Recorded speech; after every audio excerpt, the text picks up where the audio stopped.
কয়না কয়না বক্তা আর শ্রোতা দুইজনের মধ্যে যখন হবে কানেকশন তখন ওয়াজে হবে অ্যাটেনশন, আর যখন হবে অ্যাটেনশন তখন সময় চলে যাবে কতক্ষণ মনে হবে না। তোর কোন ঠিক না বেঠিক? এই জন্য বাবা বক্তা 90% কথা বলবে, আপনারা 10% হা হু বলবেন। রাত্রি গভীর হইতে যাইতেছে, নাহলে উসমতি মুরগির ঢোকে। তোর কোন ঠিক না বেঠিক? এই জন্য একটু হা হু বলবেন। রাজি আছেন তো? কারা কারা রাজি? মুখে নিয়ে হাসি, হাত দুইটা উপরে টান টান করে তুলি, জোরে একবার আল্লাহর নামে ধরে দেন। আর দেখবেন মাশাআল্লাহ এই ভান্ডার থাকবে তো ইনশাআল্লাহ। আল্লাহ কবুল করে জোর করে আমিন। আইজান আল্লাহকে ভয় করে যারা নামাজ ছাড়তে পারে না। কোন তো বাবা বেনামাজি আছে না নাই? জোরে কোন আছে না নাই? বেনামাজি আছে না নাই? কানা মনে মনে জানা। আমি যদি এতটুকু বলি, এই মাহফিলের মধ্যে আমরা যারা বসে ওয়াজ শুনতেছি, কারা কারা ইশার নামাজ পড়ে আমরা মাহফিলে আসেছি, হাত তুলে লজ্জা দেব না? আমার মন বলে 5 ভাগের 4 ভাগের মুখ থেকে একটা আওয়াজ বের হবে দন্তের নদাকারে। জোরে কোন ঠিক না বেটা? ও ভাইজান, ও মুরব্বী বাবাজিরা, আসসালাতু ইমামউদ্দিন, নামাজ হলো ধর্মের খুঁটি। জোরে বলা যাবে না সুবহানাল্লাহ? নারা তাকবীর। আল্লাহর নবী বলেছে লা সালাতা লা ঈমানা, যার নামাজ নাই তার ঈমান নাই। জোরে কোন ঠিক না বেটা? ভাইজান, ও মুরব্বী বাবাজিরা, আল্লাহ রব্বুল আলামিন হাসর ময়দানের মধ্যে যখন রেজাল্ট দিয়ে দেবে, কেউ বা জাহান্নামী কেউ বা জান্নাতি। কারণ হাসর ময়দানের মধ্যে মানুষ 2 দলে বিভক্ত হবে। আল্লাহ বলবি ফারিকুন ফিল জান্নাহ, কেউ বা জান্নাতে দাখিল হবে। দরকার সুবহানাল্লাহ। আবার কেউ বা ফারিকুন ফিস সাইদ, জাহান্নামী হবে। কিন্তু যারা জান্নাতে যাবে আল্লাহর কাছে ফরিয়াদ করবে, মাবুদ গো, দুনিয়ার জমিনে আব্দুল করিম আর আমি আব্দুর রহিম একই সঙ্গে চলাফেরা করতাম, একই পাঠশালায় লেখাপড়া করতাম, একই গ্রামের মধ্যে ঘোরাফেরা করতাম। আজকে আমি আব্দুর রহিম জান্নাতি, আব্দুল করিম কেন জাহান্নামে? ও আল্লাহ, আমি তার সঙ্গে একটু সাক্ষাৎ করতাম, তার কাছে জেনে নিতাম কোন কারণে আল্লাহ তাকে জাহান্নামী করেছে। আল্লাহ জান্নাতি এবং জাহান্নামী এদেরকে দেখার ব্যবস্থা করে দেবে। জিজ্ঞাসা করবে, ভাই একই সঙ্গে চলাফেরা করছি, একই স্কুলে লেখাপড়া করছি, আজকে আমি জান্নাতি, তুমি কেন জাহান্নামী? তুমি জাহান্নামে কোন কারণে আসলে একটু বলো। তখন ওই ব্যক্তি বলবে, ভাইজান আমি 4 কারণে জাহান্নামী হয়েছি। জোরে বলেন, জাহান্নামে যাওয়ার কারণ কয়টা? হ্যাঁ জোরে কোন কয়টা? 4টা। 1 নম্বর বলবে ওয়ালাম নাকু মিনাল মুসাল্লিন। ভাইজান আমি পৃথিবীর জমিনে আল্লাহর হুকুম নামাজ পড়ি নাই, নামাজ আদায় করি নাই, নামাজকে ছেড়ে দেওয়ার দরুন আজকে আমি জাহান্নামী হয়েছে। ভাইজান ওই ব্যক্তি কেঁদে কেঁদে বলবে, ভাইজান আমি পৃথিবীর জমিনে তোর সঙ্গে একসঙ্গে চলাফেরা করতাম, বাজারে একসঙ্গে পাশাপাশি দোকান ছিল, কিন্তু যখন মসজিদে মুয়াজ্জিন আযান দিয়েছিল তুমি দোকানের ধাপ খোলা রেখে নামাজ পড়তে গিয়েছিলে। কিন্তু ওই টাইমে কাস্টমারের ভিড় বেশি মনে করে ব্যবসায় লাভ হবে, এই সুবিধা আমি গ্রহণ করেছিলাম, আমি আল্লাহর হুকুম নামাজ আদায় করি নাই, এর জন্য আজকে আমি জাহান্নামী। তাহলে বুঝি থাকলে বলেন, জাহান্নামে যাওয়ার 1 নম্বর কারণ কি না পড়া? জোরে কোন কি না পড়া? একজনে কয়, হুজুর তোমরা জানি কোন নামাজ না পড়ে, মুই নামাজ পড়ো না। এই ঈদ আর ওই ঈদ আছে না বাবা? আছে না নাই? এই শুক্রবার ওই শুক্রবার আছে না নাই? কেমন করে ঘুমাও তুমি কেমন করে ঘুমাও তুমি হজর করে কাজা,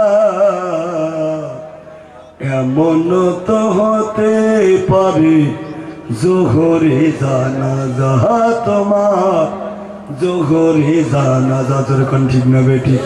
কেমন করে ঘুমাও তুমি, কেমন করে ঘুমাও তুমি ফজর করে কাজা,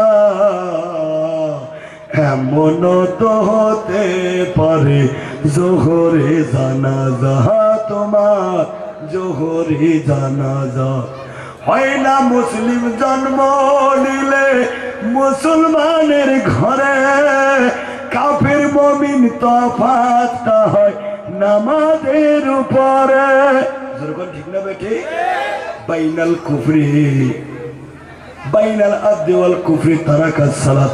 আল্লাহর নবী বলেছে বান্দা এবং কাফেরের মধ্যে তফাৎ হলো নামাজ না পড়া। যেরকম কি না পড়া?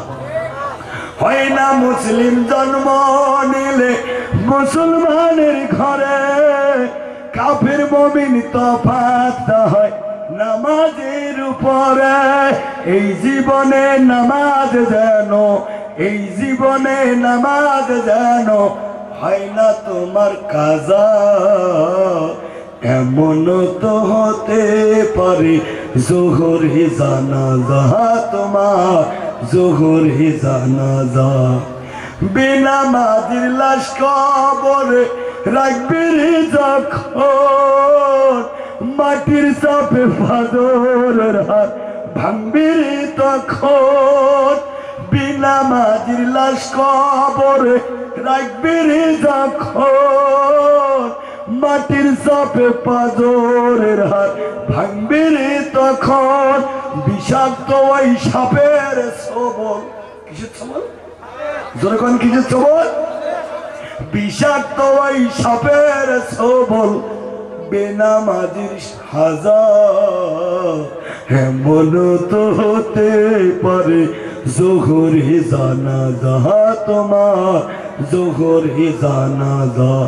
বেনামাজি পাবে না নবীর শাফায়াত। কার শাফায়াত? জোরে কোন কার শাফায়াত? হাদিসের মধ্যে পাওয়া যায় কঠিন কিয়ামতের দিন, মুসিবতের দিন যে ব্যক্তি দয়ার নবীজির শাফায়াত পাবে তারাই আল্লাহর জান্নাতে যাবে। জোরে বলা যাবে না সুবহানাল্লাহ? বেনামাজি পাবে না নবীর শাফায়াত, বেনামাজির কবরে শুধু আযাব আর আযাব। জাহান্নামের দাও দাও আগুন, জাহান্নামের দাও দাও আগুন, বেনামাজির যাজা। এমন তো হতে পারে জোহরে জানাজা তোমার, জোহরে জানাজা। জোরে কোন ঠিক না বেঠি? ও মুরব্বী বাবাজিরা, পর্দার আড়ালের আম্মা জানেরা, তার নবী যারা যাবে এক নম্বর কারণ হলো পৃথিবীর জমিনে তারা নামাজ আদায় করে নাই। বর্তমান যুগে শতকরা 80% মানুষ এমন রে, নামাজের জন্য যদি বলো ভাই আমাকে বলতে হবে না, সময় হলে আমি একলাই যাবো। যেরকম ঠিক নেবে ঠিক। আবার অনেক আছে কয় নামাজ না বললে হবে কি, নামাজি মানুষের চেয়ে অনেক ভালো আছে। যেরকম ঠিক নেবে ঠিক। নামাজ পড়ে না, আলেম ওলামার দেখতে পায় না, এমন লোক নাই বাবা? হালা ঘুরে বাজারে যায়, পাকিস্তান মোড়ে এক কাপ চা খায়, 1.5 ঘন্টা চার দোকানের বিড়ি গরম করে, যত ভাই হাফেজ সাহেব মৌলানা সাহেব মুফতি সাহেবের বদনাম করে। যেরকম ঠিক নেবে ঠিক। এমন লোক নাই বাবা? হ্যাঁ, আলেম দেখতে পায় না, আছে না নাই? জোরে করে আছে না নাই? ভাইজান ও মুরব্বী বাবাজিরা, আল্লাহর নবীজি তিনার পাক জবানে বলেছে, আমি মাওলানা জিয়ারুলের বাপের কথা না, আল্লাহর নবীজির ঘোষণা, ইন্নাল উলামা ওয়ারিসাতুল আম্বিয়া, আলেমরা হলো আমি নবীজির ওয়ারিস। জোরে বলা যাবে না সুবহানাল্লাহ? আল্লাহর নবী বলেছে একটা হক্কানি আলেমের সঙ্গে মুসাফা করা আমি নবীজির সঙ্গে মুসাফা করার সমান। জোরে বলা যাবে না সুবহানাল্লাহ? মানে যত দোষ খালি হুজুর গুলে। হুজুর যদি জোরে হাঁটে তাও কয় দাওয়াত পাইছে, আর যদি আস্তে হাঁটে কয় মরখান খাচ্ছি। যেরকম ঠিক না ঠিক? ভাইরানো মুরব্বে বাবাজিরা, আল্লাহর প্রধান হুকুম হলো নামাজ। এই নামাজের কথা আল্লাহ একবার নয় দুইবার নয়, কুরআনে মাজিদের ভিতর 82 বার বলেছে, আকিমুস সালাওয়াতুজ যাকাত, তোমরা নামাজ আদায় করো, যাকাত আদায় দাও। জোরে বলা যাবে না সুবহানাল্লাহ।